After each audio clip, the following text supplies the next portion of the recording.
देखिए, पहली बात तो इस देश के लोगों को सावधान हो जाना चाहिए। भारतीय जनता पार्टी ने बहुत बड़ी शुरुआत की है देश में। आज वक्फ की ज़मीनों को कब्जा करके अपने दोस्तों को देंगे, कल गुरुद्वारे की ज़मीनें कब्जा करके अपने दोस्तों को देंगे, फिर चर्चों की ज़मीनें कब्जा करके अपने दोस्तों को देंगे, फिर मंदिरों की ज़मीनें कब्जा करके अपने दोस्तों को देंगे, बौद्धों की ज़मीनें कब्जा करके अपने दोस्तों को देंगे। ये सिलसिला रुकने वाला नहीं है। देखिए, पहली बात तो इस देश के लोगों को सावधान हो जाना चाहिए। भारतीय जनता पार्टी ने बहुत बड़ी शुरुआत की है देश में। आज वक्फ की ज़मीनों को कब्जा करके अपने दोस्तों को देंगे, कल गुरुद्वारे की ज़मीनें कब्जा करके अपने दोस्तों को देंगे, फिर चर्चों की ज़मीनें कब्जा करके अपने दोस्तों को देंगे, फिर मंदिरों की ज़मीनें कब्जा करके अपने दोस्तों को देंगे, फिर बौद्धों की ज़मीनें कब्जा करके अपने दोस्तों को देंगे। ये सिलसिला रुकने वाला नहीं है। इसलिए जो लोग इस बिल पे खुश हो रहे हैं वो मेरी बात को ध्यान में रखें। ये वो लोग हैं जिन्होंने अपने दोस्तों को रक्षा विभाग की जमीन अयोध्या में दे दी। ये वो लोग हैं जो प्रभु श्री राम के मंदिर के जमीन में दलाली खाने का काम करते हैं।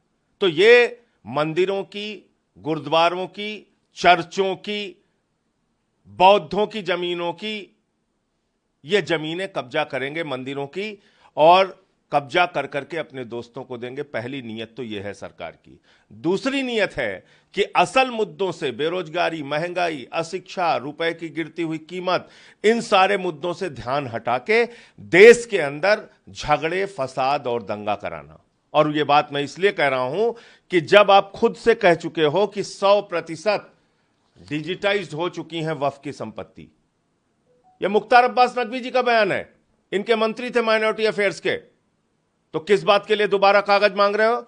उसके बाद आप क्या कह रहे हैं? 2009 में आप कह रहे थे वक्फ संपत्तियों पे जो अवैध कब्जा किसी ने किया होगा तो उसको हम हटवाएंगे। अब कह रहे हो वक्फ की संपत्तियों पे अवैध कब्जा मुसलमानों ने कर लिया है।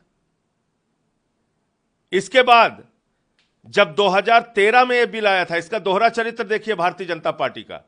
जब ये के रहमान कमेटी के रिपोर्ट के आधार पर 2013 में संशोधन बिल पार्लियामेंट में आया था तो बीजेपी ने सपोर्ट किया था, लोकसभा राज्यसभा में दोनों में सपोर्ट करके इसको पास कराया था।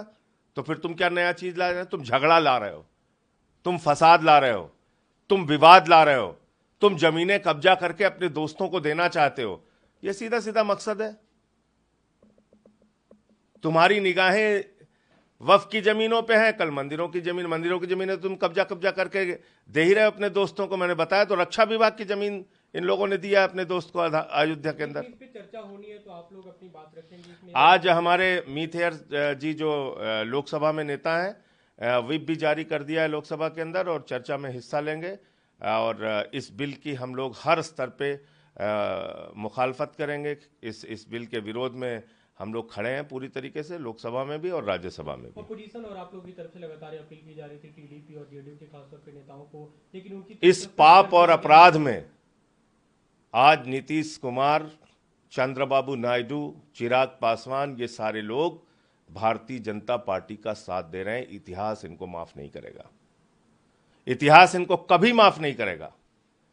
ये बहुत बड़े पाप और अपराध में आज इनका साथ देने जा रहे हैं। और मेरी बात को याद रखिएगा, फिर रिपीट कर रहा हूं, आगे गुरुद्वारों की जमीनें कब्जा करने, चर्चों की जमीनें कब्जा करने, मंदिरों की जमीनें कब्जा करने, बौद्धों की जमीनें कब्जा करने के लिए बिल इसी तरीके से ये भारतीय जनता पार्टी के लोग लाएंगे, क्योंकि ये पूंजीपतियों के दलाल सरकार है और उन्हीं की दलाली करने का काम करते हैं। एक और बात कही जा रही है कि जो आपत्तियां थी कई सारी उसमें अमेंडमेंट किया गया है, जो बिल है कुछ नहीं किया गया, कुछ भी नहीं किया गया। सिर्फ झूठ बोल रहे हैं लोग, सिर्फ झूठ बोल रहे हैं। कुछ भी नहीं किया गया। हमने जितने भी संशोधन दिए थे उसमें से कोई, ये संशोधन की कॉपी है, जेपीसी के सामने मैंने दिया था, मैं जेपीसी का मेंबर था। इसमें से बता दे बीजेपी वाले क्या क्या एक्सेप्ट किया इन्होंने? कोई एक्सेप्ट नहीं किया।